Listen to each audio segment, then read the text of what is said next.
വ്യാജരേഖ ചമച്ചുള്ള അവയവദാന തട്ടിപ്പിൽ മുഖ്യപ്രതി നജീബിന്റെ ചോദ്യം ചെയ്യൽ 3-ാം ദിവസത്തിലേക്ക് നജീബിന്റെ സാമ്പത്തിക ഇടപാടുകളെക്കുറിച്ചുള്ള വിവരങ്ങൾ അന്വേഷണ സംഘത്തിന് ലഭിച്ചിട്ടുണ്ട്. ഈ മാസം 18 വരെയാണ് നജീബിന്റെ പോലീസ് കസ്റ്റഡി. വിവരങ്ങളുമായി വിഷ്ണു സുരേഷ് കൊച്ചിയിൽ നിന്ന് ചേരുകയാണ്. വിഷ്ണു, നജീബിന് ചില സഹായങ്ങൾ ചില സ്ഥാപനങ്ങളിൽ നിന്ന് ലഭ്യമായിട്ടുണ്ട് എന്ന തരത്തിലുള്ള വാർത്തകളൊക്കെ പുറത്തു വന്നിരുന്നു. ഒപ്പം തന്നെ ഇയാൾക്ക് പിന്നിൽ പ്രവർത്തിച്ച മറ്റ് ആളുകളെക്കുറിച്ചുള്ള വിവരങ്ങൾ പോലീസിന് ഇതിനകം ലഭ്യമായിട്ടുണ്ടോ? എങ്ങനെയാണ് ഇതുമായി ബന്ധപ്പെട്ട പോലീസ് പങ്കുവയ്ക്കുന്ന മറ്റു വിവരങ്ങൾ?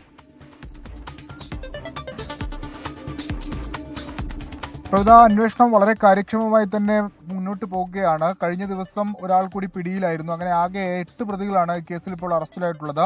മുഖ്യപ്രതി നജീബിനെ 3-ാം ദിവസം ചോദ്യം ചെയ്യുകയാണ്.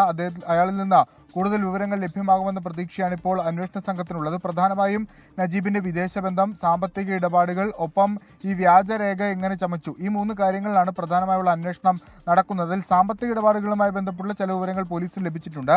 ഈ അവയവ കച്ചവടത്തിലൂടെ ലഭിച്ച പണം ഇയാൾ റിയൽ എസ്റ്റേറ്റിൽ ഉപയോഗിക്കുകയും സ്ഥലങ്ങൾ വാങ്ങിക്കൂട്ടി എന്നുള്ളതാണ് പ്രധാനപ്പെട്ട കണ്ടെത്തൽ. 2 ബാങ്ക് അക്കൗണ്ടുകളുടെ വിശദാംശങ്ങൾ പൂർണ്ണമായും ശേഖരിച്ചു വരികയാണ്. ഒപ്പം ഇയാളുടെ വിദേശ സാമ്പത്തിക ഇടപാടുകളിലും പരിശോധന നടക്കുന്നുണ്ട്. ഇയാളുടെ ഭാര്യ റഷീദയും ചോദ്യം ചെയ്തു വരികയാണ്.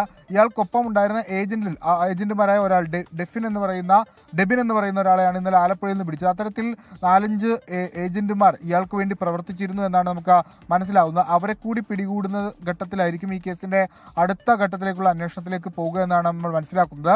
ഇയാൾക്ക് സഹായം ചെയ്തു നൽകിയിരുന്ന ചില സ്ഥാപനങ്ങളുണ്ട്.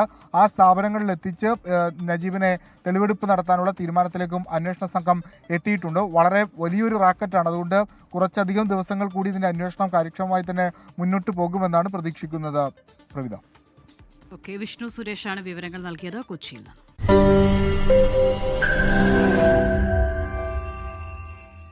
ലോകത്തെവിടെയായാലും ഏത് സമയത്തും 24 വാർത്തകളും ഓഗ്മെന്റഡ് റിയാലിറ്റി പാക്കേജുകളും എക്സ്പ്ലെയിനറുകളും വിശദമായി കാണാൻ ഞങ്ങളുടെ യൂട്യൂബ് ചാനൽ നിങ്ങൾക്ക് സബ്സ്ക്രൈബ് ചെയ്യാം.